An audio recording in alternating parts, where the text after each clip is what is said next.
tulang belakang. Jadi ini adalah bagian akhir dari materi kita sebelum melaksanakan ujian tengah semester.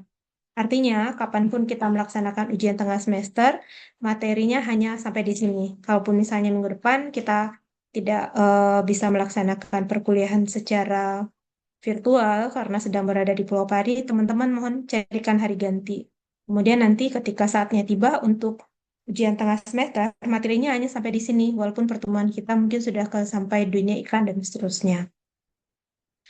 Oke, kita lanjutkan materi ini. Echinodermata berasal dari kata-kata echinos dan derma. Untuk echinos itu artinya adalah duri, maka dia mempunyai duri di sini. Derma itu adalah kulit. Maka untuk echinodermata dermata adalah hewan yang mempunyai kulit berduri. Teman-teman lihat di sini, dia mempunyai duri yang terdapat di permukaan tubuhnya. Contohnya adalah bintang laut. Ya, kakinya tidak hanya 4, 5, 6, tapi juga ada yang mencapai 13 kaki. Nah, kemudian selain ciri-ciri dari karakteristik dari echinodermata, selain dia mempunyai kulit yang berduri, adalah mereka mempunyai kaki ambulakral. Jadi kalau misalnya masih hidup, kita bisa melihat kaki ambulakralnya yang digunakan sebagai satu alat pergerakan, yang kedua adalah sebagai eh, sistem sirkulasi air. Jadi keluar masuknya air bisa melalui sistem ambulakral ini. Maka dengan mengetahui karakteristik dari echinodermata, mudah-mudahan nanti kita bisa mempelajari untuk beberapa bentuk yang lain selain dari bintang laut seperti yang teman-teman lihat pada slide ini. Kemudian, echinodermata itu berasal dari kata Yunani, dari bahasa Yunani, yaitu echinos dan derma. Dia mempunyai kaki ambulakral seperti yang barusan kita lihat. Kemudian dia radial simetri. Ya, jadi dia itu bersifat sebagai radial simetri. Artinya, ketika simetri tubuhnya kita bagi mengikuti jari-jari, tubuhnya akan mempunyai bagian-bagian yang relatif sama. Jadi tidak pernah sama, tetapi adalah relatif sama. Kemudian dia bersifat pentametri pada umumnya atau bersifat sebagai pentametri. Pentametri ini maksudnya adalah bahwa dia mempunyai 5 lengan, 5 lengan pada umumnya, tapi tidak semua. Kemudian biasanya hidupnya bebas, bisa sendiri-sendiri atau berkelompok membentuk satu kelompok yang besar. Misalnya kita bisa lihat pada apa ya namanya, bulu babi. Bulu babi itu jarang sendiri, biasanya menempel pada substrat dengan menggunakan apa namanya kaki-kakinya. Kemudian hampir semua echinodermata itu mempunyai daya regenerasi yang tinggi. Karena itu untuk echinodermata mereka juga dipelajari untuk mempelajari untuk apa namanya mendapatkan informasi bagaimana dia bisa eh, mem- mem- menumbuhkan kembali lengannya yang hilang. Kemudian biasanya mereka bersifat dioseus, artinya dalam satu individu hanya ditemukan satu jenis kelamin saja. Jadi individu jantan dan betina terdapat pada eh, eh, individu jantan dan betina menghasilkan gamet yang sudah berbeda. Kemudian mereka mengalami fertilisasi eksternal. Selanjutnya larvanya mikroskopis dan bersilia karena mereka harus mobile ya. Biasanya adalah akuatik karena itu biasanya mereka mempunyai insang. Ini adalah bentuk dari bintang laut dengan kaki ambulakralnya. Jadi, teman-teman bisa menambahkan sekaligus untuk perbedaan dari bintang laut dengan bintang ular laut, seperti yang sudah kita diskusikan di lab. Bintang laut juga bisa bergerak menggunakan kaki-kakinya, tapi karena kakinya cenderung kaku dibandingkan dengan bintang ular laut yang lebih fleksibel, maka gerakannya tentu akan terbatas. Mengingat dia mempunyai kaki yang lebih lebar dibandingkan dengan kaki pada Opiuridae atau kaki pada bintang ular laut. Nah, dia bergerak menggunakan kaki ambulakral, kemudian dia bisa bergerak juga menggunakan lengannya yang kaku ya. Tadi tidak, jadi bisa digunakan tapi tidak sefleksibel eh, apa namanya kaki yang dimiliki oleh si bintang ular laut. Nah, kemudian kita lihat kelas yang pertama, ini adalah asteroide. Biasanya dia pentagonal, tapi tidak selalu. Ya, biasanya dia pentagonal, tapi tidak selalu. Kemudian mempunyai lengan atau tanpa lengan. Kemudian mulutnya bisa ditarik ulurkan di bagian upper ini. Dia mempunyai mulut dan itu bisa ditarik ulurkan. Ketika ada makanan, dia akan keluarkan mulutnya. Ketika sudah selesai makan, dia akan tarik kembali mulutnya tersebut. Nah, ini adalah bentuk adoral dari asteroide. Nah, kemudian asteroide banyak kita kita bisa menemukan banyak pedicelaria pada eh, apa namanya pada echinodermata. Nah, untuk asteroide itu sangat mudah ditemukan. Jadi permukaan tubuhnya kita bisa ketemu dengan pedicelaria dan kita juga bisa ketemu dengan duri. Nanti kita lihat struktur durinya seperti apa dan apakah dia tersusun rapat atau tidak di permukaan tubuh dari asteroide. Contohnya adalah Asterias ya. Contohnya adalah Asterias. Nah, di sini teman-teman lihat ada beberapa variasi dari asteroide.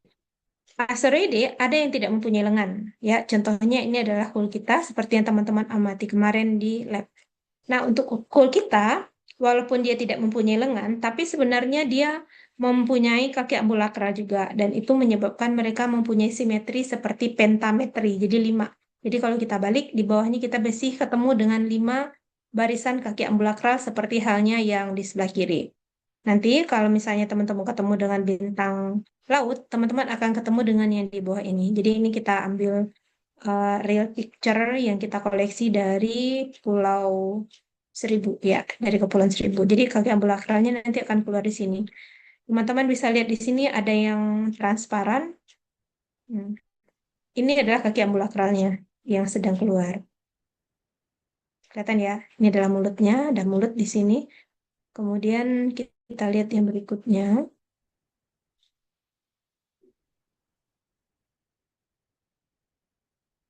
Walaupun demikian, ada di antara ada di antara asteroide yang memakan eh, karang atau anthozoa, acropora ya.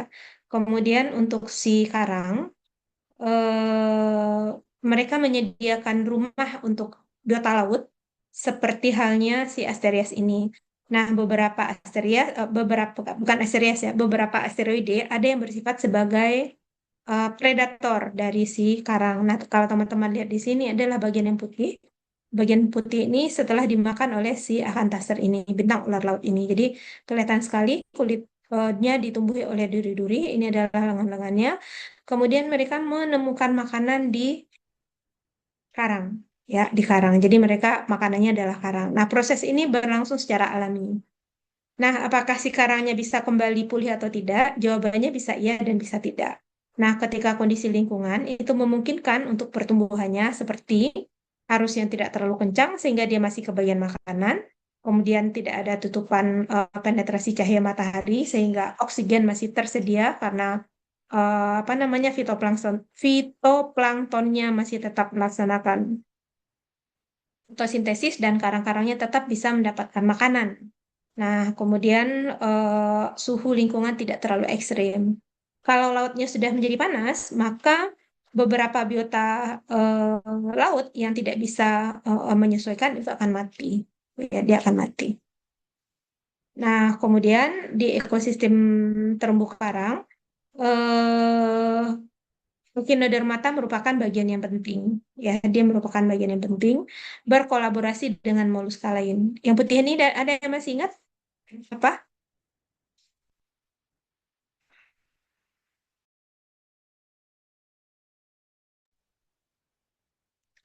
Ada yang masih ingat? Yang putih ini apa? Peranannya adalah ektoparasit. Ada yang masih ingat? Barnacle ya Bu ya. Apa? Barnacle ya Bu ya. Ya, penakal ya. Dia masuk ke dalam invertebrata yang berasosiasi dengan banyak biota laut. Jadi ketika kalau ya misalnya ada yang bertanya eh, apa namanya komponen ekosistem terumbu karang itu apa? Salah satunya adalah bernakel. Salah duanya adalah Pelisipoda. Salah tiganya adalah asteroide. Salah empatnya lagi adalah Acropora. Karena rangka dari Acropora ini yang merupakan rumah untuk keberadaan si semua biota yang ada di laut seperti itu.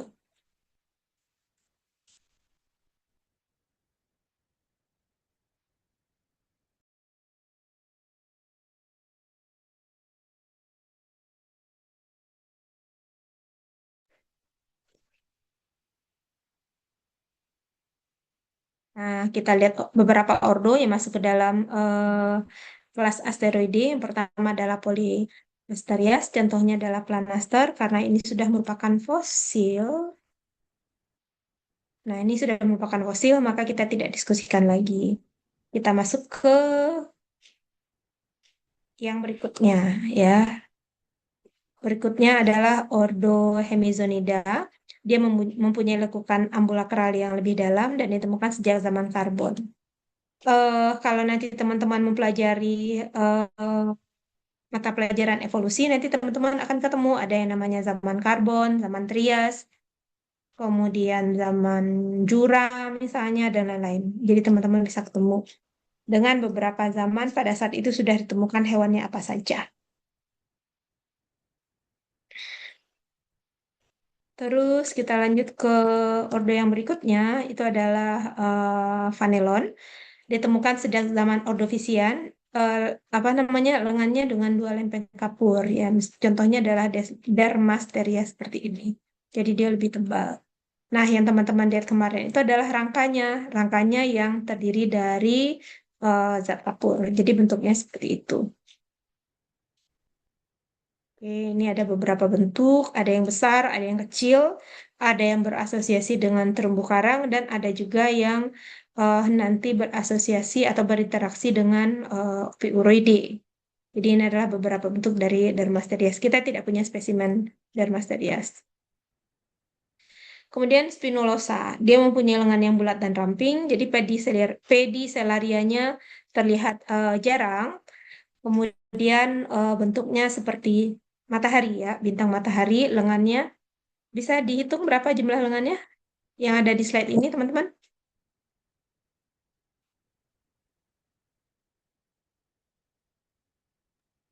13 tiga ya. belas ya Bu, 13. Ya, ya, jumlah lengannya adalah 13. Jadi untuk Solar sendiri, bintang matahari ini dia bisa mencapai 14 lengannya. Kalau keputus, nanti bisa tumbuhin lagi yang baru. Jadi ada beberapa di antaranya yang mempunyai warna yang sangat cantik, ada yang berwarna coklat, juga ada yang berwarna merah, dan seterusnya ya. Jadi bermacam-macam. Untuk versi Pulata, dia tidak mempunyai lengan. Nanti teman-teman cari sendiri bentuknya seperti apa. Kemudian kita masuk ke kelas kedua untuk Ophiuroidae. Untuk Ophiuroidae ini dia mempunyai diskosentralis, sementara pada eh, asteroide dia tidak mempunyai diskosentralis. Nah, kemudian kalau kita ingin mengoleksi dia, kita harus pegang di diskosentralisnya ini. Jadi jangan dipegang di bagian lengannya, karena kalau lengannya putus, kita tidak akan mendapatkan apa-apa. Jadi harus pegang di sini. Sebentar ya.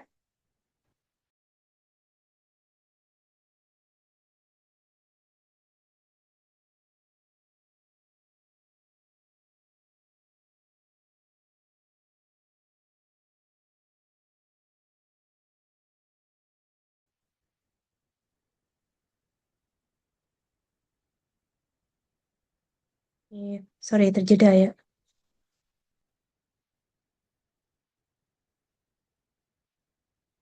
Oke, di sini teman-teman bisa lihat Ophiuroidae. Untuk Ophiuroidae ini, dia mempunyai diskus sentralis, kemudian mempunyai dua deretan kaki tabung juga, kemudian dia bisa bergerak cepat dan juga bisa bergerak lambat. Kemudian habitatnya ada di laut berkarang sampai dengan kedalaman 6.000 meter. Jadi untuk hewan-hewan Echinodermata, ketika lautnya masih bersih, maka dia masih bisa ditemukan hidup di perairan tersebut. Kemudian dia bisa bergerak cepat menggunakan lengan-lengannya, bisa bergerak lambat juga menggunakan kaki ambulakralnya. Kemudian dia hidup di laut, laut berkarang sampai dengan kedalaman 6.000 meter. Nah, dia tidak mempunyai anus, tapi dia mempunyai madreporid yang bisa kita temukan pada bagian adoralnya. Kalau teman-teman ketemu, nanti teman-teman boleh koleksi dan kita akan buatkan spesimennya. Mudah-mudahan bisa ya, dan tidak hancur eh, sehingga apa namanya tidak bisa kita lakukan pengamatan lagi. Kemudian ada yang mempunyai lengan beregenerasi yang tinggi sama, kemudian ada lengannya yang bercabang-cabang. Jadi nantinya bisa terlihat seperti apa ya namanya ya, seperti eh tanaman ya, tanaman ketika sudah kita keluarkan dari tanah.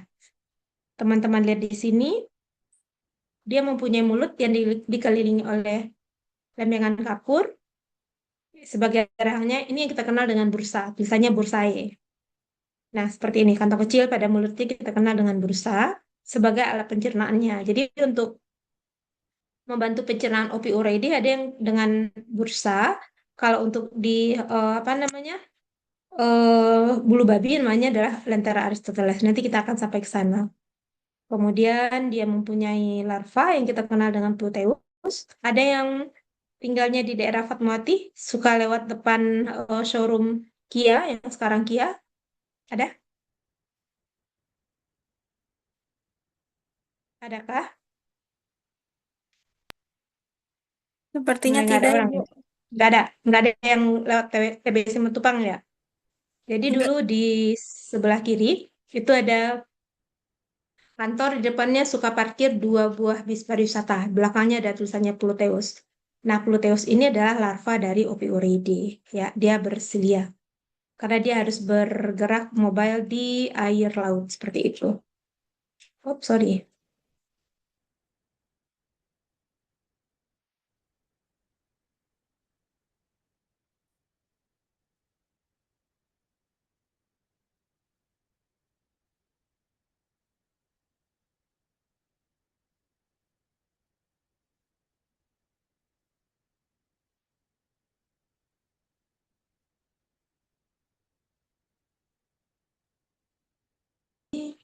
Hmm. Ini adalah apa namanya? Si Ophiuridae yang berasosiasi dengan karang. Ya, dia hidupnya di karang. Kemudian teman-teman bisa lihat ada apa saja di gambar ini. Ada bintang ular laut yang lagi nempel di karang. Ya, dan nempel di karang. Nah, ini masuk ke dalam ordo Ophiure. Lengannya tidak bercabang, tidak dapat memutar mulutnya. Contohnya adalah Ophiotrix seperti ini. Kelihatan ya? Kemudian kita lihat lagi, ada yang berwarna kuning, cantik. Ada yang berwarna kecoklatan. Ini diskus sentralisnya sangat jelas terlihat di sini di gambar yang kedua. Kemudian yang ketiga, berasosiasi dengan siapa? Bintang Di gambar yang terakhir. Itu bintang Hmm. laut bukan, Bu? Iya. Betul, bintang laut dengan Patrick ya. Nah, untuk ordo berikutnya, ini adalah ordo Eurile. Ini yang lengannya bercabang. Contohnya adalah Gorgonocephalus. Pernah lihat bentuknya? Kira-kira bercabangnya seperti apa? Belum ya. yang beregenerasi. Tetap beregenerasi, jadi dia bercabang atau tidak, lengan-lengannya itu tetap melakukan regenerasi. Cuma lengannya ada yang bercabang, ada yang tidak. Jadi ini lengan utama, kemudian dia bercabang-cabang. Atau seperti ini. Mirip seperti akar tumbuhan tingkat tinggi ya. Kita lihat yang berikutnya adalah ordo apa kira-kira? Kelas apa kira-kira? Assalamualaikum. Ibu, maaf Ibu, saya izin Ibu di rumah saya ada puting beliung Ibu. Oh, oke. Mudah-mudahan tidak ada apa-apa ya. Silakan Iya nanti kalau Ibu, sudah reda silakan join kembali. iya Ibu, makasih Ibu. Baik. Kita doakan mudah-mudahan. Oh, tadi saya lupa tanya di daerah mana Zahra? Kalau gak salah rumah Zahra itu di daerah Bekasi arah Cibubur gitu deh Ibu kalau nggak salah. Daerah Jati Oke. Asih, Ibu. Oh, Jatiasih. Ya, Ibu. Ya Allah, mudah-mudahan tidak ada apa-apa ya. Amin. Sebentar. Iya, sebentar. Saya jadi kepikiran adik saya di Jatiasih. Sebentar ya.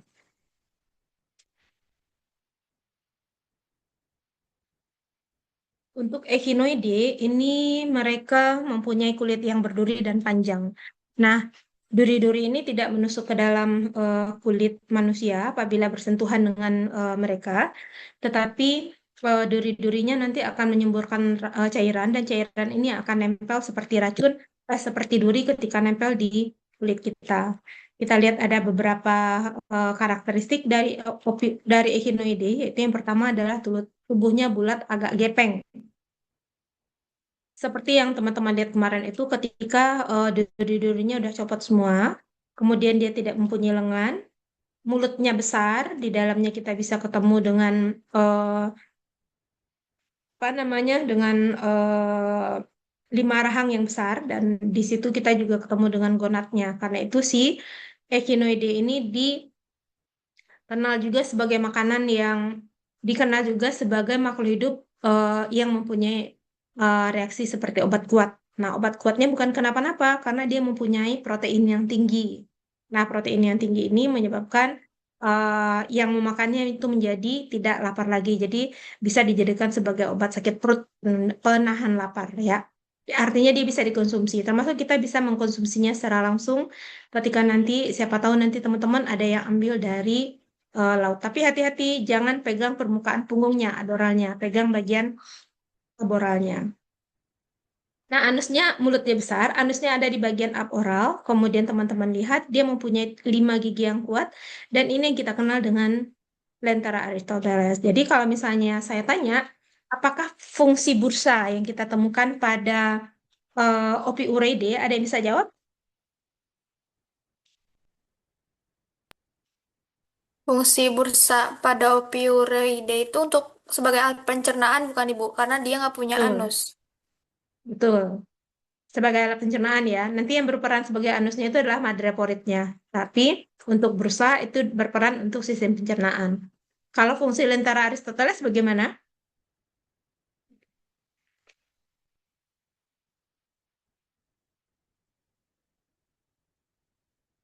Ada yang bisa menjawab fungsi lentera Aristoteles yang kita temukan pada bulu babi?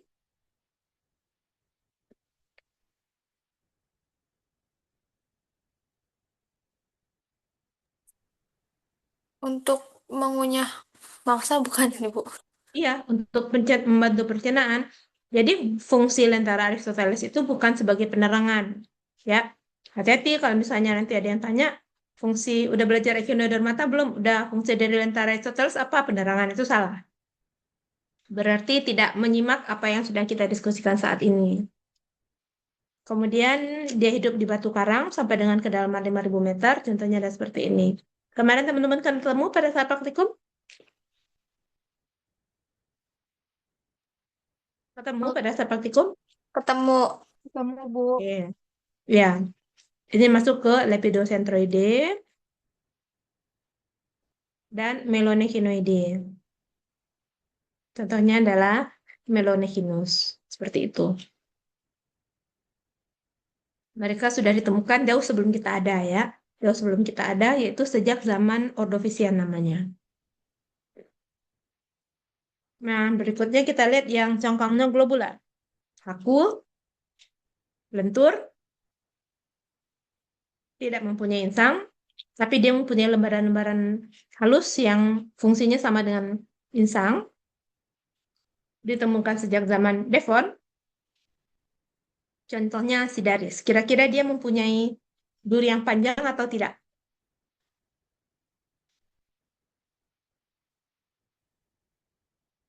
Kira-kira saja dia mempunyai duri yang panjang atau tidak untuk Sidaris ini? Tidak. Tidak. Tidak. Iya, durinya cenderung lebih pendek seperti ini. Ada temannya juga, namanya adalah diadema. Kira-kira durinya panjang atau bagaimana? Diadema itu bulu babi yang kemarin, Bu. Bulunya, Ya, itunya panjang. panjang-panjang. Bohongnya. Duri. Ya, durinya. Jadi durinya panjang, bahkan bisa mencapai 30 cm. Kita lihat bentuknya seperti apa. Yang ini real dari laut, dan ini yang kita foto ketika sudah kita bawa ke daratan. Teman-teman boleh lihat ya.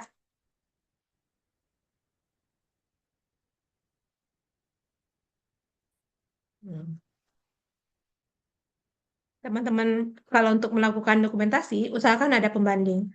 Nah, di sini pembandingnya adalah pulpen. Pulpennya segini, durinya sepanjang ini. Artinya, ukuran panjang durinya lebih panjang daripada ukuran pulpen yang sebagai pembanding di sini. Teman-teman bisa, oh ini salah nih. Satunya harusnya di echinoide. Tapi nggak apa-apa. Ini dulu aja ya. Ini ketika dia ada di laut, saya gunakan video dari Kareza. Kareza adalah hmm,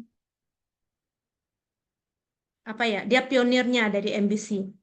Kemarin saya sudah diberikan lagi foto-foto yang baru, nanti kita share.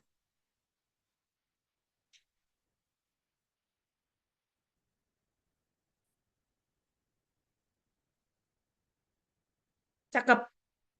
Durinya seperti apa ya? Seperti mahkota, ya seperti mahkota. Cakep sekali. Oke. Yang di sebelahnya ini, ini adalah Trinide. Saya salah salah taruhnya. Bentar, saya pindahkan dulu ya. Harusnya dia ada di kelas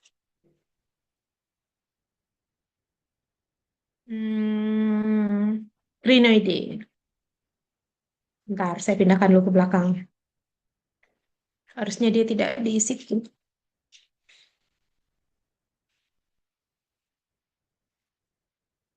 Rhinoide itu adalah kelas yang kelima.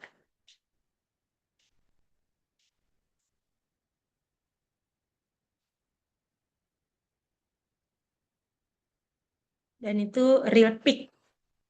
Diambil menggunakan kamera underwater oleh Reza. Saya lupa Kak Reza itu angkatan berapa, tapi yang pasti eh, selalu dokumentasinya saya gunakan untuk kuliah sistematika hewan. Oke ya, teman-teman bisa lihat di sini di Pulau Seribu.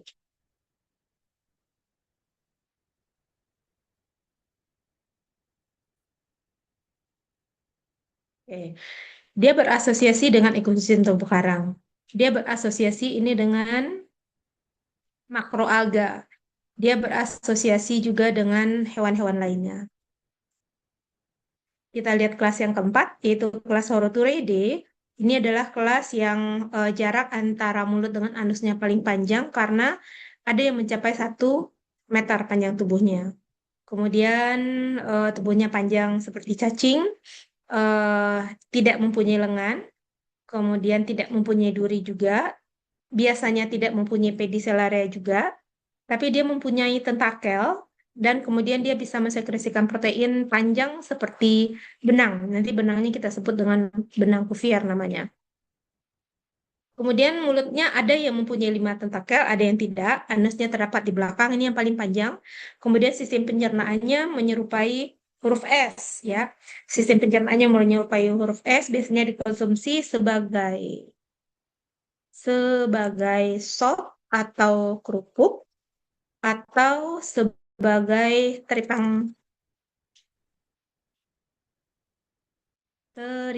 asap. Kemudian ada juga yang digunakan sebagai anti-aging.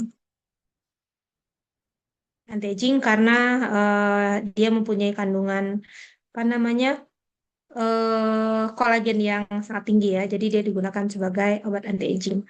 Nah, kemudian dia juga dioseus, antara individu jantan dan betina itu terpisah, dia bisa menghasilkan ini yang terpisah sendiri. Kemudian larvanya kita sebut dengan auricularia, habitatnya tentu saja di laut dan biasanya menempel di pasir. Nah, di pasir dalam artian mereka bisa menempatkan tubuhnya di lamun ya. Seperti yang pernah saya kasih lihat ke teman-teman pada saat di lab. Ini adalah bentuk dari pedicelaria. Jadi teman-teman bisa bandingkan antara duri, ini duri-durinya, duri-durinya di sini tidak terlihat ada duri, tapi kita bisa lihat ada pedicelaria yang menempel pada permukaan kulit si uh, echinodermata. Kalau kita lihat duri-duri itu bisa terlihat seperti ini. Jadi ada gigi-giginya. Ini menggunakan penampakan menggunakan mikroskop elektron, ya, menggunakan mikroskop elektron. Dan fungsinya adalah untuk membersihkan dirinya dari butiran pasir atau partikel lainnya, seperti itu. Nah, ini eh, manfaat ya dari teripang yang ada di perairan. Teripang yang pemakan material yang busuk mempunyai tentakel yang tebal dan bisa ditarik ulurkan ketika dia berada di dalam pasir. Kemudian tentakelnya panjang. Jadi tentakel ada yang panjang, ada yang pendek. Tidak selalu panjang semuanya. Kita koreksi dulu nih. Jadi tentakelnya tidak selalu panjang, ada yang panjang dan juga ada yang pendek. Bisa ditarik ulur ketika dia berada di air, di pasir, kemudian bercabang serta mengeluarkan lendir sehingga mikroorganisme dapat melekat. Kemudian fertilisasinya di air laut, larvanya kita sebut auricularia. Jadi bukan lagi disebut dengan puteus, ya seperti halnya di Ophiuridae tadi. Beberapa jenis ada yang menyimpan embrio di dalam tubuhnya. Nah, untuk perkembangan embrio dari si Echinodermata ini nanti akan kita pelajari insya Allah semester depan di dalam mata kuliah struktur dan perkembangan hewan. Jadi untuk bagian embriologi, untuk yang sederhananya kita mengamati embrio dari si ursin. Si ursin itu adalah bulu babi. Nah, yang masuk ke dalam filum Echinodermata ini. Kenapa kita menggunakan apa namanya embrio dari Echinodermata? Karena dia mempunyai struktur yang mirip dengan vertebrata. Jadi kita bisa mempelajari terbentuknya apa namanya blastoma 2 sel, 4 sel, sampai terbentuk morula, sampai terbentuk rongga yang kita kenal dengan blastosul, sampai akhirnya dia mengikuti memasuki tahapan akhir yaitu gastrulasi. Setelah dari gastrulasi barulah dia akan mengalami proses selanjutnya yang kita kenal dengan organogenesis seperti itu. Kemudian beberapa teripang mempunyai jajaran kelenjar lunak yang berwarna putih. Ini yang kita kenal dengan benang Cuvierian. Nah, benang Cuvierian ini yang sudah kita diskusikan di lab, tapi karena yang kita amati itu adalah sudah dalam bentuk mati, jadi tidak ada lagi. Dan tidak semua Holoturoides bisa menghasilkan benang Cuvier, jadi hanya yang tertentu saja. Ini adalah bentuk dari benang Cuvier yang dihasilkan oleh leopard si kakamber. Jadi benang-benang putih, kalau kita bawa keluar, dia akan transparan, mengeras, dan itu bisa kita gunakan untuk mengikat kaki rajungan. Ada yang sudah tahu jawabannya kenapa rajungan jalannya ke samping, bukan ke depan atau ke atas, ke belakang? Ada yang masih ingat atau sudah ketemu?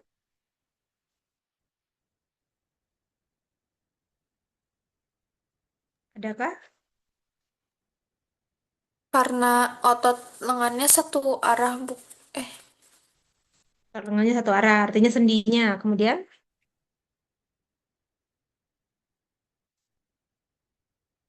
ada yang lain? Karena permukaan tubuhnya, Bu, Permukaan tubuhnya kenapa? luas gitu, Bu, jadi menyamping. Nyamping. Kalau ke depan kan lebih enak. Kayak bis. Kenapa bis jalannya nggak nyamping? karena kan bis menggunakan roda, Bu. Jadi berputar rodanya. Kalau kepiting kakinya nggak bisa putar. Terus Oke. badan bus panjang. Badan bis memanjang. Oke. Terus, kenapa dia jalannya nyamping? Matanya Matanya di depan. Kenapa matanya jereng? Atau gimana? Ini adalah salah satu adaptasi biometrik. Ketika dia berjalan maju, maka dia akan repot sendiri untuk membawa badannya dengan konstruksi yang demikian. Jadi salah satu adaptasi yang bisa mereka lakukan itu adalah dengan berjalan ke samping. Jadi tidak ke depan, tidak ke belakang. Pernah lihat apa namanya kepiting jalannya mundur, trek? Nggak ada. Jadi dia jalannya ke samping, ya. Dia jalannya ke samping. Oke, Oke, kita lanjutkan kembali dengan si kakamber ini. Timun laut, ada yang menghasilkan benang kufirnya seperti ini, dan ada juga yang seperti ini. Nah, kemudian setelah mengeluarkan ini, dia akan hilang dulu. Dia akan hilang, kemudian dia akan bentuk kembali benang-benang untuk eh, apa namanya, untuk kehidupan, untuk mempertahankan diri pada peristiwa yang berikutnya. Ya, jadi ini adalah leopard cucumber yang menghasilkan benang Kovarian. Kita lihat yang berikutnya. Nah, ada 5 ordo. Yang pertama adalah Aspidochirota. Jadi tentakelnya antara 15 sampai 30, tapi kadang-kadang bercabang, kadang-kadang tidak. Dia mempunyai kaki ambulakral yang banyak. Contohnya adalah Holoturoide, Holoturia, dan Stichopus seperti ini. Ya, yang teman-teman amati kemarin kemungkinan adalah Holoturia atau Holotrix. Kalau yang teman-teman nanti ketemu juga seperti itu. Jadi dia ditemukannya di pantai yang berpasir. Kemudian ada rumput laut. Jadi ini adalah rumput laut yang sebenarnya. Ya. Kemudian kita lihat Elasipoda. Tentakelnya berbulu. Kemudian kaki ambulakralnya juga banyak. Mulut di bagian ventral. Kemudian habitatnya sampai dengan kedalaman 5.000 meter. Contohnya adalah Pelagituria. Seperti itu. Ya. Kemudian kita lihat lagi untuk Dendrochirota, tentakelnya bercabang seperti pohon, kaki ambulakralnya juga banyak, Cucumaria seperti ini, bercabang-cabang. Kita tidak punya spesimennya juga, atau seperti ini, ada beberapa. Dan yang berikutnya adalah Macodania. Tentakelnya kecil seperti jari, kaki ambulakralnya hanya pada anal papile saja. Kemudian posteriornya biasanya meruncing. Nah, seperti ini. Jadi beda antara anterior dengan posteriornya. Malpodia atau Caudina. Nah, ini yang terakhir apoda. Bakalnya runcing, tidak mempunyai kaki ambulakral. Contohnya adalah Leptosinapsa. Nah, kelas yang terakhir. Ada yang unik dari sini? Ada yang bisa ketemu bagian unik dari sini?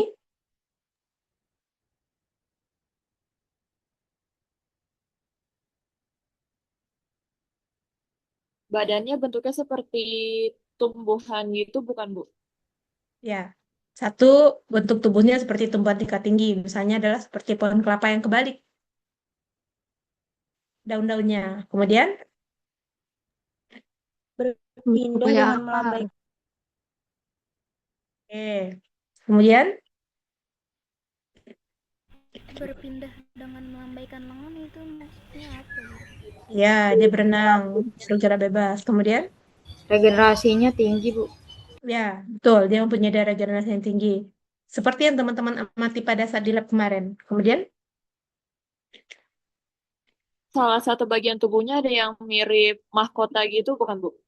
ya, jadi lengan-lengannya ketika dia melipat ke atas menyerupai mahkota.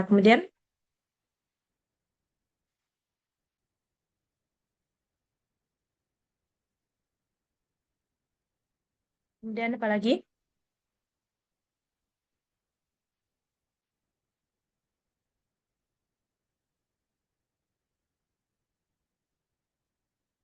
Kemudian nanti teman-teman akan saya berikan satu video yang menggambarkan bagaimana ketika dia bergerak di dalam air.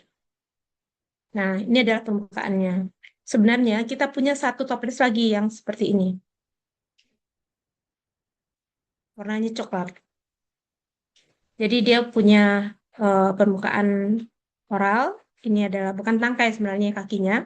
Dan di sini dia mempunyai tempelan ke substratnya seperti ini. Ini kalau yang panjang. Kalau yang pendek dia akan seperti ini. Yang kita punya itu seperti ini. Nah, kemudian dia bisa menempelkan dirinya ke karang. Seperti yang teman-teman lihat di sini, dia bisa menempelkan dirinya ke karang. Kemudian nanti dia bisa bergerak dengan melambaikan lengannya. Jadi lengannya tidak selalu menutup seperti ini, bisa juga membuka. Nah, kita lihat ada beberapa ordo. Di sini ada in adulata, ada Arcularia. Contohnya adalah Pentagrinidae. Ini kita punya spesimennya juga. ditemukan salah satunya adalah di Samudra Indonesia. Kemudian ada antedon. Nah, antedon ini unik. Ya, unik lengannya panjang, jumlahnya 5 sampai 25 buah lebih kurang. Kemudian bentuknya seperti ini, antedon. Atau seperti ini. Ya, dia bisa nempel juga. Kemudian kalau ketemu, dulu pertama kali melihat si crinoide ini, saya pertama kali lihat itu adalah di Pantai Pangandaran ketika kita, saya lupa di tahun berapa, tapi saya sangat ingat pada saat itu ada Ibu Dini Fardila, teman satu tim saya, kemudian ada Mbak Ida yang selalu saya sebut-sebut namanya. Mudah-mudahan beliau husnul khotimah sudah dipanggil pulang karena kanker payudara pada saat itu. Belum setahun, ya, belum setahun. Nah, kemudian kakinya udah keluar, tangkai-tangkainya udah keluar, lengan-lengannya udah keluar. Cuma ketika saya pegang berdua sama Mbak Ida, dia tarik ke dalam, dia tarik, tarik, tarik, tarik, dan dia itu nggak putus. Ya, saking kuatnya dia. Akhirnya dia selamat masuk ke dalam. Setelah kita tunggu, dia nggak keluar-keluar. Kita tunggu lebih lama, akhirnya dia keluar tuh dikit-dikit segini. Nah, kemudian karena kami sangat excited ya, mencoba untuk mendapatkannya kembali supaya bisa kita amati bersama di lab, ternyata nggak bisa, dia nggak keluar-keluar lagi. Jadi dia tarik ke dalam lengan-lengannya tersebut, kemudian dia tidak keluar lagi. Dan akhirnya kita tidak berhasil mendapatkan crinoide pada pertama kali. Nah, kemudian kakak-kakak dari NBC itu sudah membantu mengoleksikan yang seperti ini ya. Tapi kemarin itu tidak ketemu spesimen yang seperti ada di dalam pikiran saya, botolnya nggak ketemu. Sementara kami sudah berusaha untuk menemukannya bersama dengan Rama, tapi nggak ketemu. Begini penampakannya ketika dia berada di laut. Ini diambilnya dari pulau, seingat saya dari Pulau Pramuka ya, dari salah satu itu Pulau Pramuka yang ada yang masuk ke dalam Kepulauan Seribu. Mau lihat videonya seperti apa? Mau, Bu. Oke, kita lihat ya.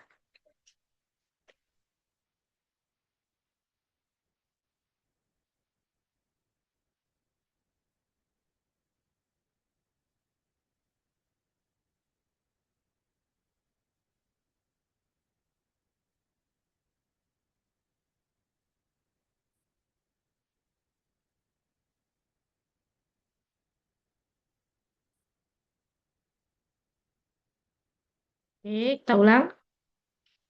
Dia bergerak bebas.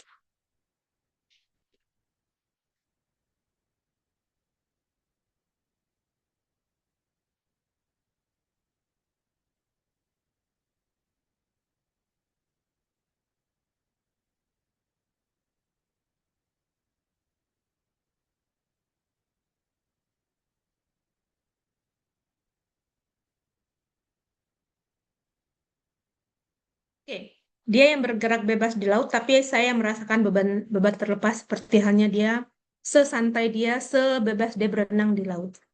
Seperti itu. Terakhir adalah Cosmaterias, dan ini kita juga tidak punya spesimennya. Namun, kita bisa lihat bahwa struktur dari crinoide itu sebenarnya semuanya hampir sama. Jadi dia mempunyai ada yang panjang, kakinya ada yang pendek, kemudian dengan lengan-lengan yang terdapat sedemikian rupa. Sampai di sini selesai materi kita untuk echinodermata. Kita buka sesi diskusi dan tanya jawab. Teman-teman boleh on cam, boleh on mic, boleh sambil makan minum supaya tidak apa namanya supaya membantu teman-teman tetap fokus di dalam mata pelajar ini. Boleh dibuka kameranya on cam supaya saya tahu kalau teman-teman masih di sini. Oke, kita buka sesi pertanyaan, silakan. Ibu izin ingin bertanya.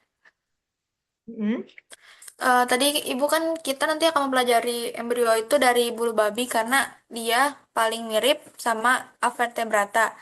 Kalau jika demikian, kenapa kita gak langsung mengamati langsung dari avertebratanya, Ibu? Kenapa harus lewat bulu babi tersebut? Kenapa kita tidak mempelajari?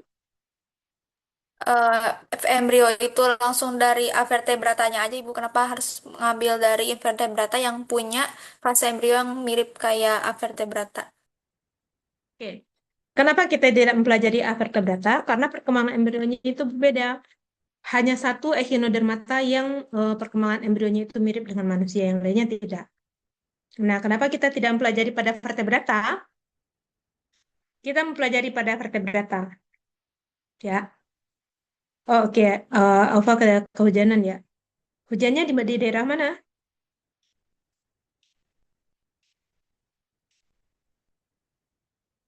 Oke, yang masih di jalan mudah-mudahan baik-baik saja ya. Oke, teman-teman. Jadi kita mengamati embrio vertebrata dan juga mengamati embrio invertebrata. Oke, Gunung Putri. Jadi kita mengamati embrio perbandingan namanya. Jadi untuk apa namanya, untuk tahapan sebelum terbentuknya embrio, kita amati itu pada si ursin, pada bulu babi. Kemudian kalau untuk yang vertebratanya kita amati pada katak. Kemudian untuk yang lainnya, organogenesisnya kita amati pada embrio ayam. Jadi nanti teman-teman membawa embrio ayam pada saat praktikum. Mudah-mudahan semester depan umur panjang bisa bertemu kembali. Oke, silakan yang berikutnya. Terima kasih, Ibu. Sama-sama, Ahla. Ibu mau tanya kan kalau bintang laut itu kan bukan dorsal ventral kan, ada aboral dengan oral. Oral itu kan yang mendekati mulut, aboral itu yang menjauhi mulut. Kalau adoral tadi ada adoral atau apa? Adoral dan aboral. Nah, kalau adoral itu adalah bagian punggung, jauh dari mulut. Nah, mulut biasanya di bagian aboral. Aboral itu bagian arah ke perut, seperti itu. Makanya kita temukan adanya adoral dan aboral. Kalau di aboral kita bisa ketemu dengan mulut, kalau adoral kita bisa ketemu dengan anus. Seperti itu, Maharani. Mana Ibu tadi ini jaringannya jelek? Oke, kalau kita ada dua sisi ya, ada adoral dan ada aboral. Kalau adoral, oke, Muhammad Nafan. Kalau adoral itu bagian yang ke punggung, punggung. Jadi biasanya kita ketemunya dengan anus. Kalau aboral itu arah yang ke perut, jadi kita ketemunya dengan mulut. Jadi mulut aboral dengan adoral yang pendek itu adalah kita temukan pada asteroide. Kalau yang jauh itu kita temukan pada holoturoide karena dia panjang. Seperti itu, Maharani. Berarti bukan oral tapi aboral. Aboral dan adoral. Aboral pakai B, adoral pakai D. Jadi Gitu. bukan oral ya berarti. Bukan. yang Adoral dan aboral. Tapi beberapa buku juga ada yang menyebutnya dengan oral, sama saja. Kalau Ibu bakal apa nyebutnya? Senyamannya aja, tergantung dari literatur yang kita gunakan. Boleh aboral, boleh oral. Boleh. Ya, dua-duanya sama saja. Oke. Berikutnya, silakan. Boleh on cam semuanya yang memungkinkan, kecuali yang tadi di jalan.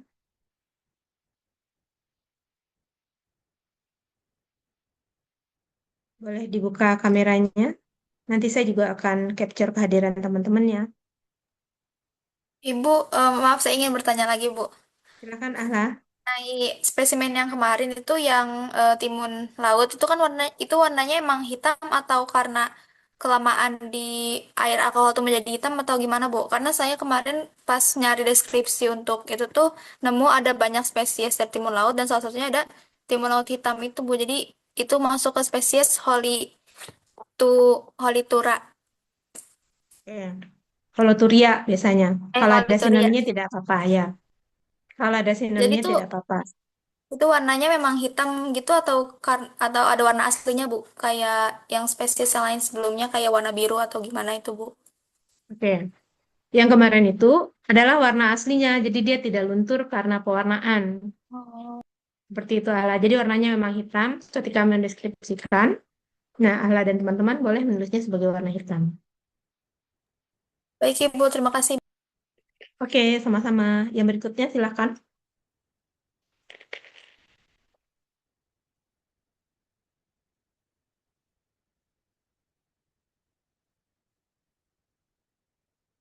Ada beberapa orang yang dalam perjalanan, kemudian kameranya rusak, tidak apa-apa. Yang memungkinkan untuk on cam, mohon untuk on cam.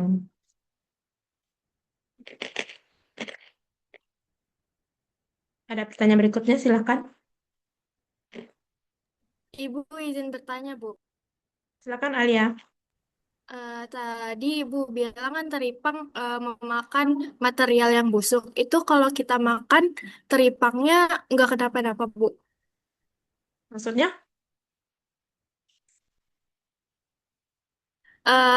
Kan dia makan partikel yang busuk. Apakah kita juga Ah, tidak tidak terpengaruh dengan ia yang memakan material busuk itu, Bu? Makasih. oke. Tidak apa-apa. Karena kan dia sudah di metabolisme dulu. Semua yang dia makan itu dia metabolisme dulu. Kemudian hasil dari metabolismenya itu adalah nutrisi karena dia kaya dengan protein. Ada yang pernah makan ikan yang dipelihara di empang? Saya, Bu. Pernah. Maaf ya, ikan yang biasanya di empang di atasnya suka ada toilet darurat. Nah, apakah sesuatu yang kita keluarkan di toilet itu juga kita makan ketika kita makan ikan? Tidak, karena dia sudah dimetabolit oleh si ikan tersebut. Nah, cerita-cerita empang ini ada cerita lucu, lucu ya. Pada saat kakak kelas saya, angkatannya Budas. Budas itu adalah senior saya. Jadi pada saat KKN, dia eh, pagi-pagi harus ke empang tersebut. Jadi di empang itu pojokan, dua-duanya ada ruang ada ruangan yang dibuat sedemikian rupa sehingga kita bisa jongkok di atasnya. Nah, kalau yang namanya kita sudah berteman itu kan suka ada cerita yang lucu-lucu ya, cerita-cerita kocak. Jadi, teman Budas di posisi sebelah kiri, temannya teman Budas itu teman KKN-nya itu di posisi sebelah kanan. Nah, temannya Budas ini sama-sama jongkok, sama-sama beraktivitas pagi hari di toilet darurat tersebut. Nah, tiba-tiba toilet temannya teman Budas itu ambruk dan temannya nyungsep masuk ke empang. Nah, otomatis temannya Budas ketawa dong, dia ngakak. Nah, tidak berapa lama temannya nyusul. Ternyata empangnya memperlakukan adil. Kedua toilet apa namanya toilet darurat itu ambruk ke dalam empang tersebut dan akhirnya terjadilah kejadian itu. Nah, itu selalu menjadi apa namanya? Saya nggak tahu Budas tahu cerita itu atau enggak, tapi yang menceritakan ke saya itu adalah dia langsung ya. Pada saat itu dia gede, badannya gede. Kalau sekarang saya nggak tahu apakah sudah mengecil atau semakin gede gitu.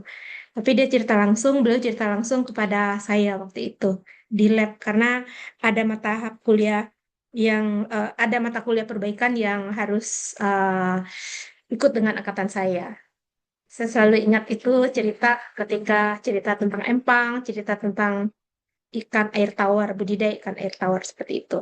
Mudah-mudahan nanti, tapi kayaknya sekarang anak-anak KKN sudah apa namanya MCK-nya sudah di rumah. Di zaman kami dulu itu ada rumah yang tidak ada MCK-nya, termasuk posko tempat saya berada itu tidak ada MCK-nya. Pagi-pagi itu kita udah rebutan itu sama anak-anak cowok. Cowoknya ada 5, ceweknya ada 4. Jadi kalau cowok sudah kepancuran itu udah dikuasai itu sama cowok-cowok. Jadi kita tidak bisa mandi. Paling mandinya sore setelah menyelesaikan agenda KKN hari itu. Dan itu berlangsung selama 2 bulan, bukan 1 bulan. Seperti yang teman-teman akan alami nanti, tapi berlangsungnya adalah selama 2 bulan. Gitu. Oke, jadi aman ya karena dia memakan makanan yang sudah membusuk. Bukan makanan ya, karena makanannya adalah material organik yang sudah busuk, tapi tubuhnya akan merubah itu menjadi sesuatu yang baik, menjadi sesuatu yang bermanfaat, menjadi protein, menjadi karbohidrat, menjadi lemak yang bisa dimanfaatkan oleh hewan-hewan lain, oleh makhluk hidup lain. Maka ketika kita memakan hasil dari apa namanya metabolit mereka itu sudah aman gitu Alia. Baik, terima kasih banyak, Ibu. Oke, sama-sama. Berikutnya silakan.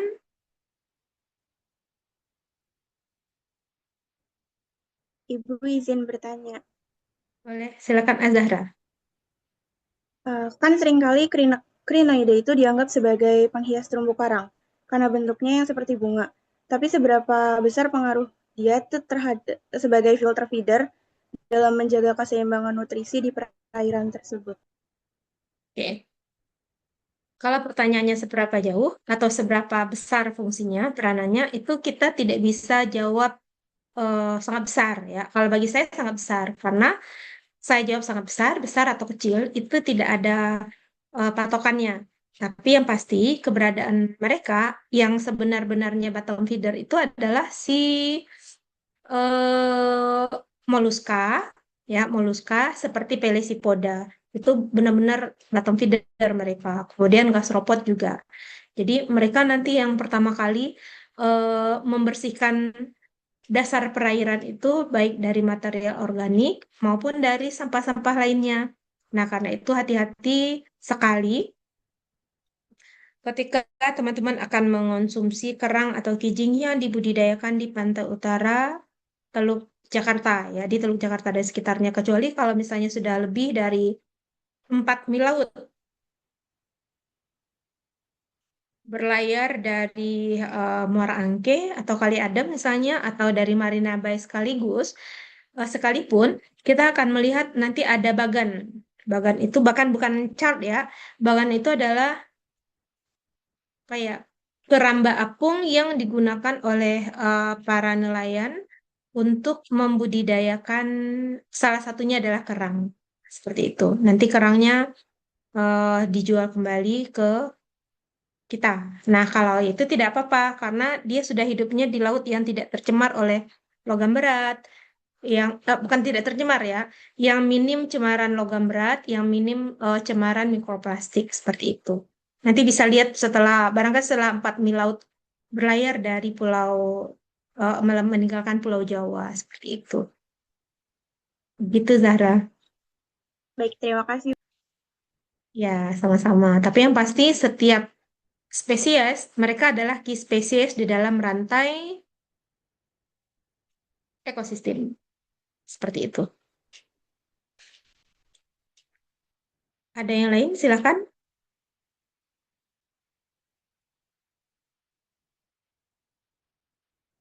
Bu, saya ingin bertanya, Bu. Silakan. Eh, Ahmad Sigit. ya, buat kan kalau terkena bulu babi itu kan penanganan pertamanya diberi amonia ya. Nah, biasanya cara tradisionalnya kan pakai air kencing manusia tuh, Bu. Nah, sedangkan air kencing manusia kan malah banyak penyakitnya, Bu. Itu gimana, Bu? Yang benar itu penanganan pertama itu gimana sih? Oke. Yang bilang urin manusia itu banyak penyakitnya, maksudnya mikroorganisme. Tidak ada di situ. Yang ada adalah urea. Dan urea itu bau. Makanya urin itu aromatis. Apalagi kalau kurang cairan. Dalam artian kita kurang mengonsumsi air mineral.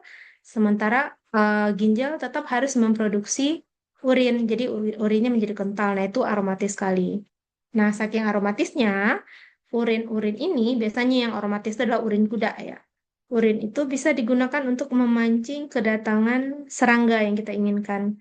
Kalau dulu saya penelitian di kupu-kupu, jadi kita cari itu urin-urin yang aromatis, kita sebar di sepadan sungai, kemudian kita tunggu kupu-kupunya datang. Nah, dia makan tuh apa namanya? Urea yang dihasilkan dari urin yang aromatis tersebut. Seperti itu, Ahmad Sigit.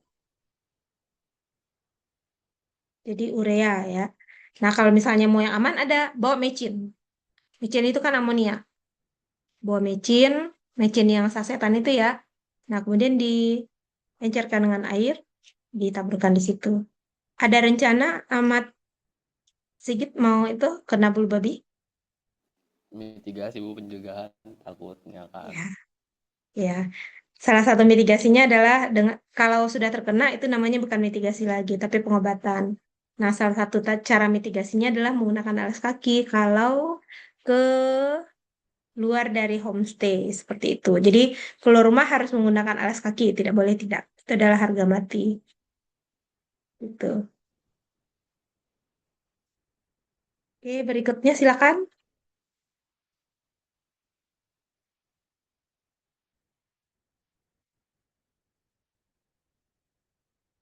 Silakan berikutnya yang ingin mengajukan pertanyaan, diskusi lanjut tentang echinodermata. Ibu, permisi Ibu mau tanya. Silakan. Apa? Eh, Sistematika hewan yang materi ini ada UTS-nya Bu nanti Bu? Ada. Materinya sampai Nah, echinodermata. berarti dari yang materi awal tuh sampai yang echinodermata ini ya Bu? Ya, dari awal kita ketemu untuk aturan tata nama ilmiah dan lain-lainnya. Sampai hari ini, echinodermata itu akan saya ujikan di ujian tengah semester. Nah, karena kita kebanyakan tanggal merah, kemungkinan ujian tengah semesternya itu di tanggal 22. Tanggal 22 di 22. ruang teater, ya. Nah, sorry, bukan tanggal 22. Saya merencanakan itu digabung semuanya, kelas A, B, dan C. Kemungkinan di hari Selasa jam 1 siang. Sama seperti ujian UTS praktikum nantinya apa. Terima kasih sudah diingatkan ya. Jadi sekalian saya informasikan kepada teman-teman, untuk pelaksanaan ujian kita tidak di hari Jumat, tapi digabung kelas A, B, dan C di ruangan teater. Lantai 4 mudah-mudahan di hari Selasa. Kalau praktikum, insya Allah itu sudah kami cek, kosong di hari itu. Tinggal teman-teman, ada yang sudah minta memo ke Prodi? Setengah dua sepertinya, jam 1.15 baru selesai digunakan oleh kelas sebelumnya. Sepertinya setengah dua. Ada yang sudah minta memo, PJ? Belum Ibu. Mohon segera, nanti kalau di booking prodi lain kita tidak kebagian, harus undur lagi sampai Senin depannya. Dan itu teman-teman pulang dari field trip pasti capek. Gitu. Berarti hari Selasa minggu depan ya Bu? Ya, Senin tolong minta memo ke prodi, boleh tanda tangan Bu Ardian atau Pak Fahri. Kemudian nanti sampaikan ke TU bahwa kita akan meminjam ruangan itu. Sepertinya setengah dua deh. Kalau jam 1 baru selesai digunakan, paling cepat kita 1.15. 1.15 ya undur itu sampai setengah dua. Mudah-mudahan setengah dua kita sudah bisa melaksanakan ujiannya secara serentak. Kita cek dulu untuk ketersediaan bukan OHP, apa namanya, proyektor. Kalau proyektornya bagus, kita lanjutkan. Kalau enggak, nanti kasihan nanti teman-teman tidak mendapat gambar dari soalnya tidak bagus, sehingga nanti tidak bisa jawab dengan baik. Jadi, teman-teman nanti dirugikan. Gitu. Baik Ibu, terima Gitu, kasih. Alfa. Oke, sama-sama. Berikutnya, Ibu maaf mau tanya. ya silakan Keisha. Berarti materi buat UTS praktikum siswan ini sama siswan teori ini sama ya Ibu? Nah, Oke. Kasih Bu. oke, sama-sama. Nanti UAS juga sama. Jadi materi UAS itu adalah dari ikan sampai MVSP. Materi UTS adalah dari awal dasar-dasar taksonomi hewan sampai echinodermata. Seperti itu, Keisha. Baik Ibu. Oke, mulailah membuat ringkasan dari sekarang. Kalau tidak dibuat ringkasan, itu akan ngambang di catatan teman, bukan catatan sendiri. Kadang-kadang, kalaupun di catatan sendiri itu juga sama, ngambang. Jadi sebaiknya teman-teman buat cat, misalnya satu, film Echinodermata, terdiri dari 4 kelas, Opiuroide, Asteroide, Holoturoide, Crinoide, dan apalagi satu lagi ya? Opiuroide, Asteroide, Echinoide, Holoturoide, dan Crinoide. Ada 5. Nah, masing-masing tulis karakteristiknya atau tulis sama dengan asteroide sama dengan bulu babi, opiuroide sama dengan bintang ular laut, crinoide sama dengan bakung laut, lili laut, dan seterusnya. Holoturoide sama dengan timun laut sama dengan teripang, dan seterusnya. Nah, echinoide sama dengan bulu babi misalnya. Nah, kemudian kalau saya ya, dengan membuat chart itu menjadi lebih ringkas, lebih sederhana. Jadi nggak sampai di otak itu dalam tanda kutip nggak butek dia, tetap ada garisnya. Kalau misalnya tinggal di catatan kayak gitu, nggak bakalan bisa kita jawab. Nah, kemudian highlight. Kalau misalnya di echinodermata itu ada pedicelaria, ada benang kufir, ada bursa, kemudian ada lentera Aristoteles. cari tahu dia ada di hewan apa atau ada di kelas apa, fungsinya untuk apa. Itu aja udah cukup. Ya, itu aja udah cukup. Kemudian salah satu contohnya asteroide, contohnya adalah Asterias, Holoturoide, contohnya adalah Holoturia, Crinoide, contohnya adalah Antedon, dan seterusnya. Udah segitu aja udah cukup. Kalau peranannya udah pasti tahu ya. Satu, sumber protein. Yang kedua, dekomposer. Yang ketiga, key species di dalam ekosistem. Itu aja udah bener itu. Ya, gitu. Jadi sederhanakan. Pasti akan banyak catatannya. Lebih dari satu, lebih dari satu double folio ya, folio dan itu double. Kemudian bolak-balik. Coba aja kalau nggak percaya. Orang catatan saya di papan tulis saja sebanyak itu. Dan satu lagi ya, kenapa saya meminta dischedulkan untuk mata kuliah praktikum di hari yang sama, biar saya nulisnya sama. Jadi teman-teman mendapatkan materinya sama. Itu. Dan itu bisa sebagai kopean pada saat ujian sebenarnya. Tapi saya tidak rekomendasikan ya, seperti itu. Karena kisi-kisinya ada di situ. Semua yang saya tulis itu adalah sesuatu yang penting, termasuk perbedaan A dan B. Nah, yang saya minta teman-teman menemukannya sampai ke lantai 1 kalau misalnya panjang. Gitu. Biar ingat aja, oh waktu itu Bu Narti nih minta kita menulis perbedaan A dengan B. Udah ditulis papan tulis misalnya 2. Yang ketiganya adalah ini, yang keempatnya adalah ini, yang kelimanya adalah ini, dan seterusnya. Gitu. Baik Ibu, terima kasih. Oke, sama-sama Kesha. Itu kan banyak itu catatannya. Ibu, Kayaknya hujan di Gunung Putri akan ke sini. iya. Ibu untuk tipe soalnya itu esai semua atau ada pilihan gandanya, Bu? Nggak ada pilihan ganda. Semuanya esai. Oke, Ibu, Dan makasih. teman-teman akan menulis banyak. Ya, ada juga itu yang menghayal. Saya tanya A, jawabannya entah apa-apa. Ada juga ya, misalnya saya tanya, tuliskanlah, misalnya apa ya? Tuliskanlah apa yang teman-teman ketahui tentang Echinodermata. Itu dia ceritanya ngayal-ngayal aja itu juga ada. Udah gelap di luar tuh. Seperti itu. Segitu, seperti itu Allah. Sebentar ya. Lakukan metabolisme dari tubuh hewan tersebut ya Bu. Nah tapi kalau kata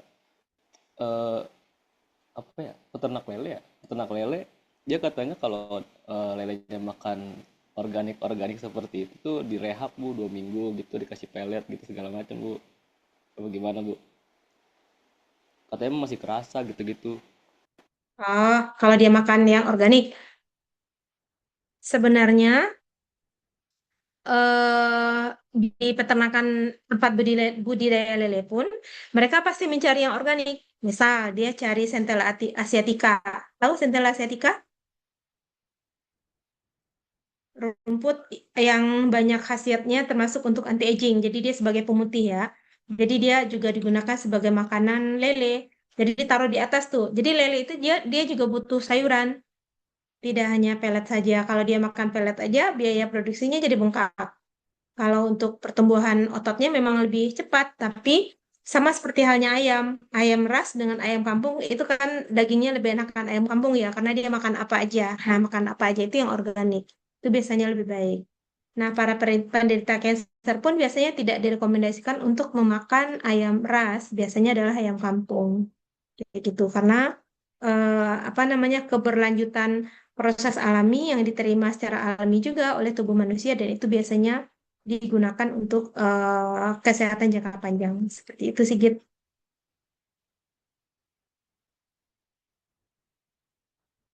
Sigit pernah makan belut? Nggak doyan Bu. Oh, nggak doyan. Kalau yang dari rumah makan Padang enak loh. Nanti dicobain. Saya Ya. makan itu aja sih. Makannya biasanya apa? Ya ayam lagi gitu aja. Ayam lagi, ketemu lagi, ketemu ayam, besoknya ayam lagi. Oke, Ya sekali gitu-gitu. waktu coba nabung dulu, kemudian masuk rumah makan Padang yang itu ya, yang bagus, yang berkualitas. Ya, yang berkualitas, kemudian duduk di situ makan belut. Atau sekali waktu saya ajak ke Blok M Square.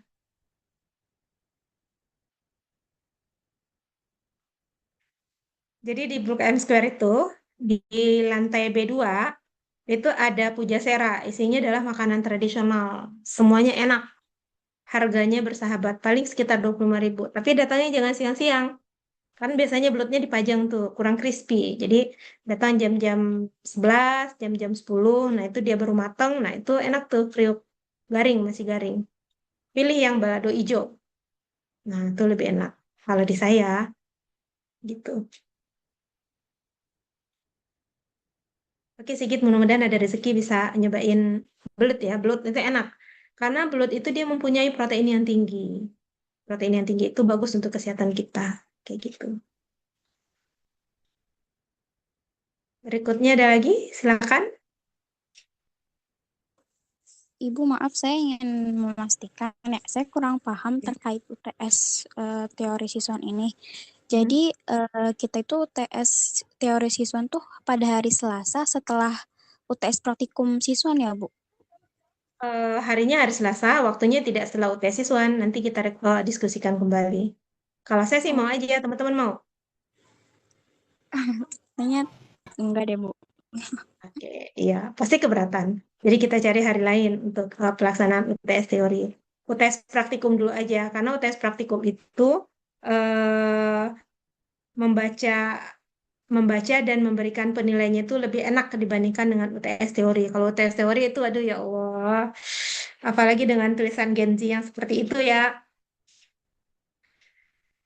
butuh effort yang luar biasa, butuh semangat yang luar biasa untuk menyelesaikan satu lembar jawaban. Apalagi untuk pertanyaan, untuk soal dengan tipe essay, itu membutuhkan apa ya, waktu yang panjang seperti itu. Jadi kalau membaca lembar jawaban UTS praktikum itu waktunya lebih singkat dibandingkan dengan UTS teori.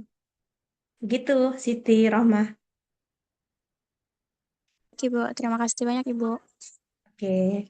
Kenapa saya rencanakan di hari Selasa semuanya? Supaya satu, soalnya semuanya sama, dilaksanakan pada waktu dan hari yang sama, mudah-mudahan tidak ada kebocoran soal dan lain-lain. Gitu. Karena soalnya sama, kelas A, B, dan C. Karena saya memberikan materi semuanya sama, kelas A, B, dan C. Praktikum dengan asistensi yang sama materinya, kelas A, B, dan C, A1 maupun A2. Jadi yang A2 nanti soalnya juga dari saya. Kayak gitu. Soalnya semuanya sama. Nanti saya tinggal ngasih kunci jawaban aja ke Pak Fahri dan ke Bu Iro. Gitu. Ada yang lain? Maaf, Silakan. kira-kira berapa soal ya untuk UTS teori ini? Teori biasanya 4 atau 5. Beranak ya, Bu? Apa gimana, Bu? Pasti. Soalnya nanti saya kasih di MS Word, tapi saya pajang di proyektor, jadi tidak saya bagikan lagi.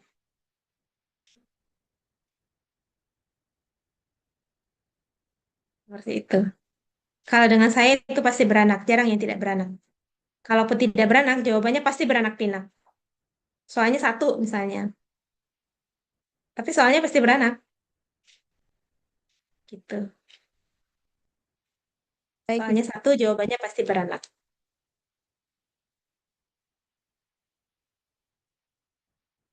Saya pernah memberikan ujian soalnya cuma satu pada mahasiswa. Itu dikerjakan selama 100 menit.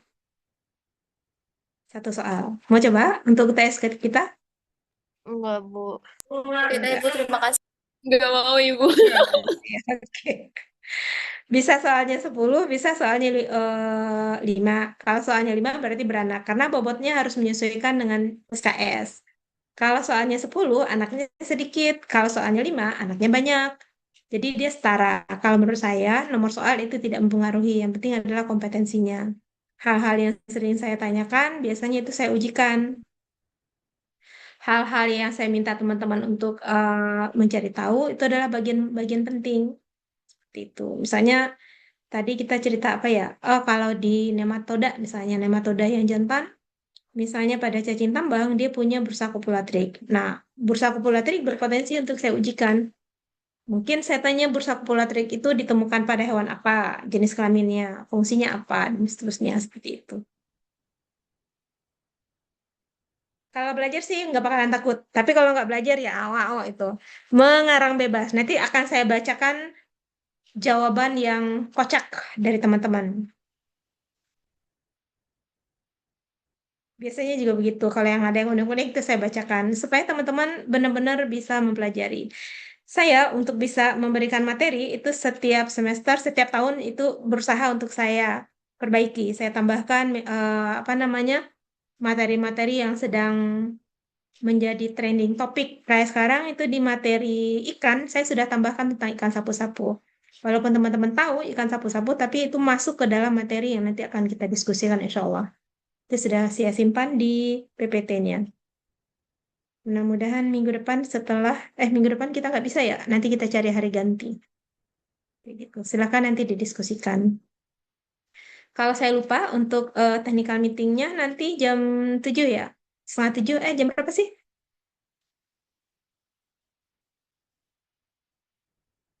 Nanti tolong Jam 7. ditelepon. Jam 7 ya, oke.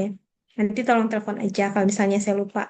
Karena nanti bakalan ada tamu kumpul bocah di sini dan ya salah, apa namanya, akan sedikit repot. Ada yang mau ditanyakan yang lain? Ibu, aku mau tanya, Bu. Maaf, Boleh saya on tanya sebentar, nggak- Naswa? maaf ya, Bu, nggak on cam, soalnya sinyalnya lagi jelek. Oke, saya izin sebentar, boleh Naswa ya dan Oh, teman-teman. oke.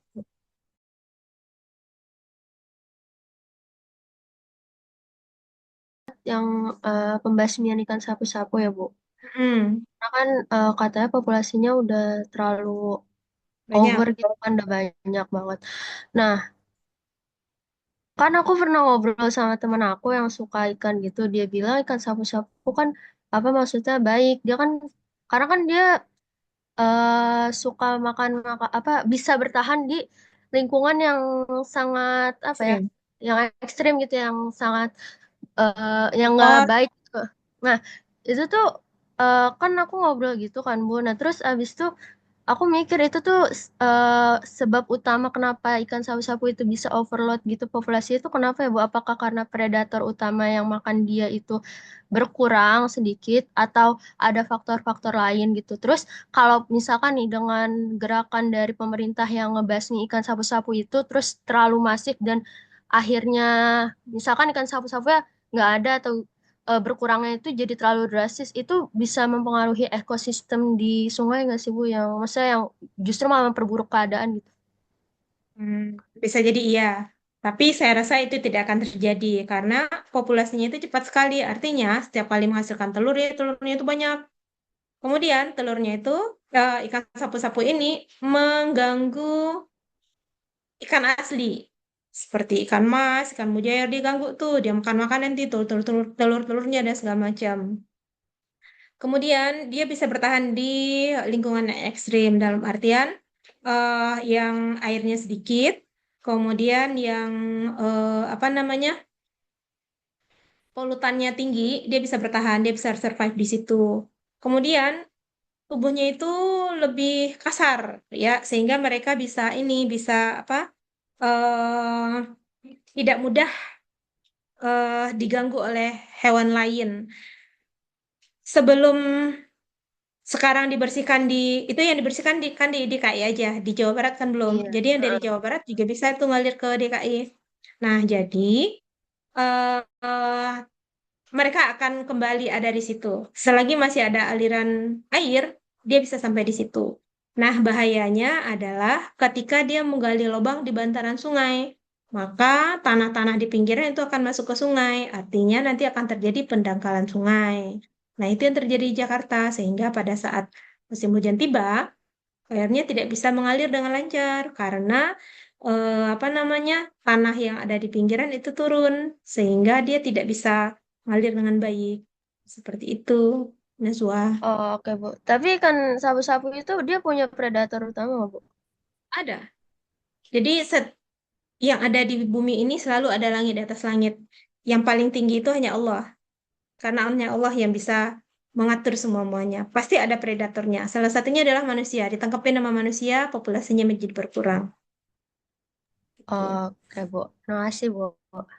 Oke, jadi ikan kecil dimakan oleh ikan sedang dimakan oleh ikan besar dimakan oleh yang lebih besar dimakan lagi oleh yang lebih besar. Nah, sampai nanti adanya top predator. Nah, top predator pun nanti dia akan mati. Ketika dia mati, dimakan lagi oleh hewan-hewan kecil. Jadi, hewan besar itu bisa mati karena hewan kecil. Sama sepertinya yang terjadi pada saat pandemi. Bis-bis besar itu bisa mati, perusahaan bis-bis besar itu bisa mati dengan adanya ojek online, misalnya sepeda motor. Kemana-mana orang nggak naik bis lagi, lebih enakan naik motor. Karena waktunya lebih sat-sat. Itu adalah hukum alam. Kalau bahasa teman saya, sunatullahnya begitu, dia bilang. Tapi saya pikir memang benar juga. Begitu. Ada yang berikutnya, silakan.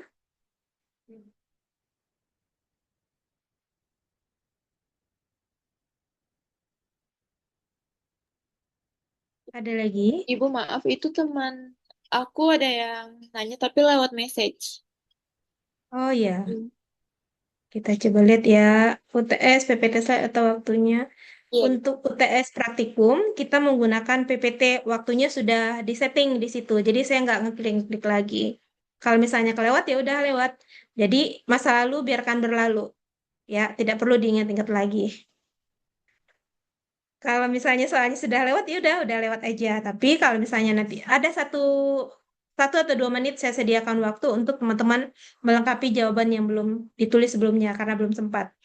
Jadi kalau slide-nya pindah, udah kerjakan di slide itu. Karena waktunya sudah disetting di situ. Mudah-mudahan ada suaranya juga. Kalau di laptop saya ada suaranya.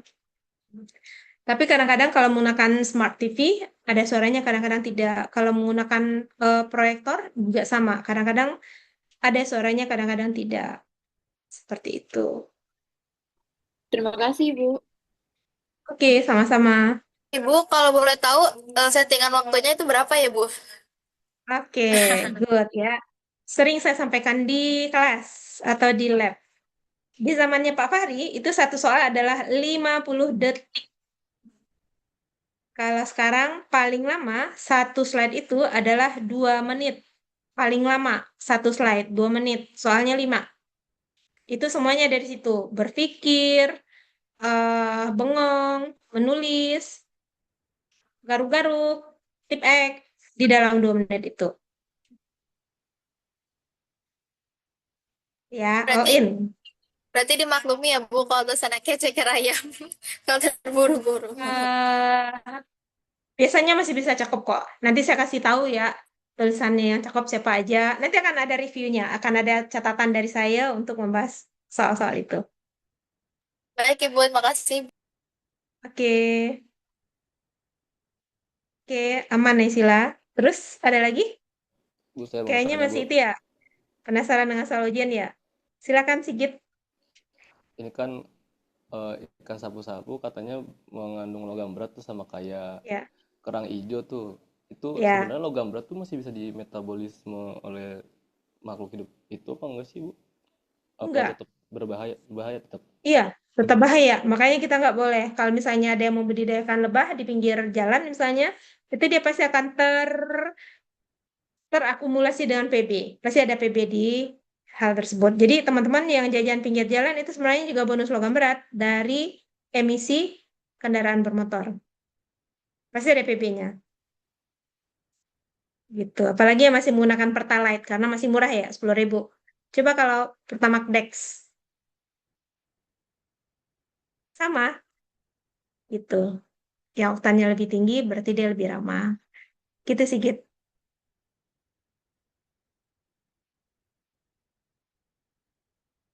Oh ya, ada yang mau saya tanyakan. Kalau teman-teman praktikum, itu di Just Lab-nya ada nama atau enggak? Enggak ada. Semester 1 ada nama atau enggak? Tidak ada, Bu. Oh, enggak ada juga.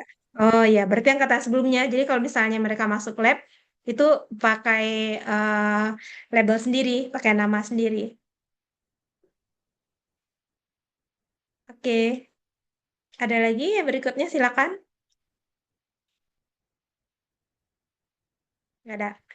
Bu, saya izin bertanya, Ibu. Boleh, apa? Masih naikkan sabu-sabu tadi, Bu. Nah, kan Oke. ikan sabu-sabu itu kan ikan yang invasif ya, Bu. Betul, Bu. Mhm. Mhm. Dia dari Amerika Serikat ya, Bu. Dari Sungai Amazon sana kan, Bu. Mhm.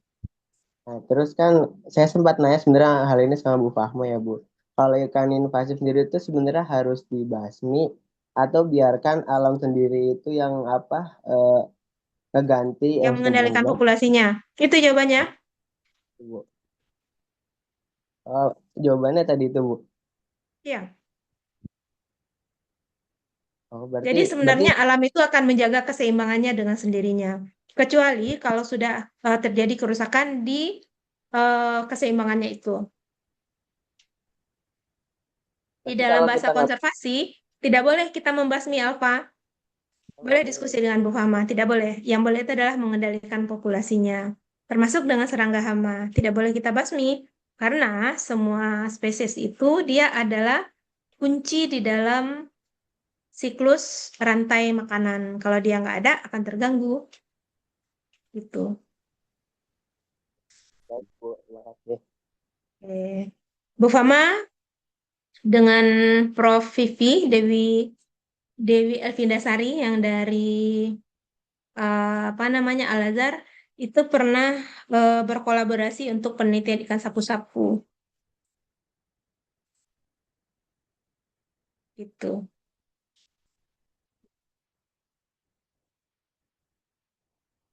Ada pertanyaan berikut, silakan. Halo, baru kelar.